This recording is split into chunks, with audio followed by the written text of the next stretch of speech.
Welcome to my channel. আশা করি সবাই ভালো আছেন। তো আজকে ভিডিও টপিকটা হচ্ছে পালিয়ে যাওয়া প্রেমিক প্রেমিকা বা স্ত্রী হাজির।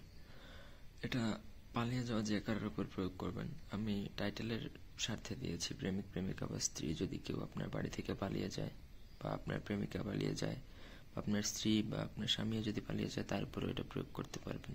এটা নিজেই প্রয়োগ করা যায়, কোনো অনুমতিও লাগবে না। আপনারা চাইলে প্রয়োগ করতে পারবেন, তবে কিভাবে প্রয়োগ করবেন তা দেখাচ্ছি। পুরো ভিডিওটা দেখেন।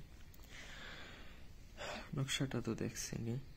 এই জায়গাতে নাম লিখবেন। যদি যে পালিয়ে যায় সে যদি ছেলে বা পুরুষ লিঙ্গ হয়, তাহলে তার নাম এবং তার বাবার নাম লিখবেন। আর সে যদি মেয়ে হয়, তাহলে নাম এবং তার মায়ের নামটা লিখে দিবেন। ঠিক আছে, এই দুইটা জিনিস বাধ্যতামূলক লাগবে।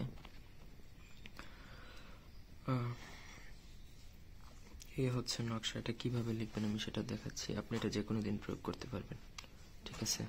তবে শুক্রবার দিন প্রয়োগ করাটা ভালো। এটার জন্য আপনাকে ভোজপত্রে লিখবেন।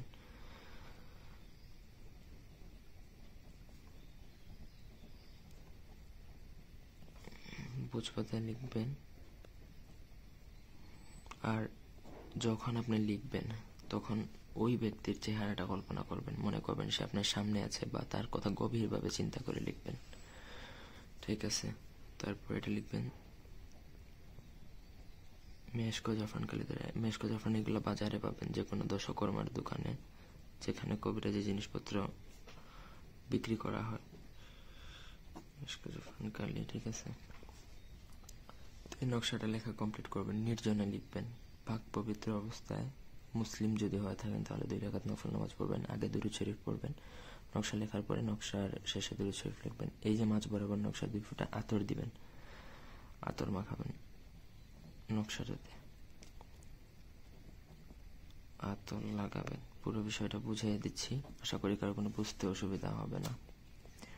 তারপর নকশাটা আপনারা একটা পলিথিনের মধ্যে ভালো করে ঢুকাবেন, যেন পানি না লাগে।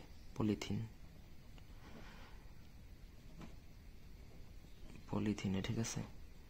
পানি যেন না লাগে। তারপর এই নকশাটা একটা ভারী পাথর সংগ্রহ করে ভারী পাথরের নিচে চাপা দিতে হবে। লিখে দেই, বুঝতে অসুবিধা হলে পুরো ভিডিওটা ভালো করে দেখেন। ভারী পাথরের নিচে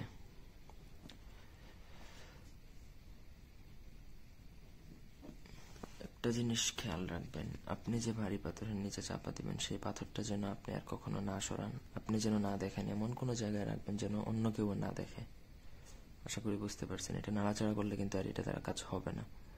এমন একটা নির্জন জায়গায় রাখবেন যে জায়গা থেকে পাথরটা অ্যাটলিস্ট ওই ব্যক্তি ফিরে না আসা পর্যন্ত যেন পাথরটা কেউ না সরায়। এদিকটা এনশিওর করতে হবে। তো আই হোপ বুঝতে পারছেন পুরো ব্যাপারটা। নকশাটা লিখবেন, নাম, বাবা বা মায়ের নাম যেটা প্রয়োজন সেটা লিখবেন। ভোজপত্রে লিখবেন মেশকো জাফরান কালিদারা। আতর লাগাবেন এই নকশার মাঝখানে। পলিথিনে ওই তাবিজটা ঢুকিয়ে তারপরে ভারী পাথরের নিচে চাপা দিবেন। ব্যক্তিগত যদি কোনো কাজ থাকে তাহলে এই নম্বরে যোগাযোগ করতে পারেন, 01703 এটা 795। আপনারা চাইলে ইমো বা হোয়াটসঅ্যাপে যোগাযোগ করতে পারেন যদি কোনো একান্ত কাজ থাকে সেক্ষেত্রে।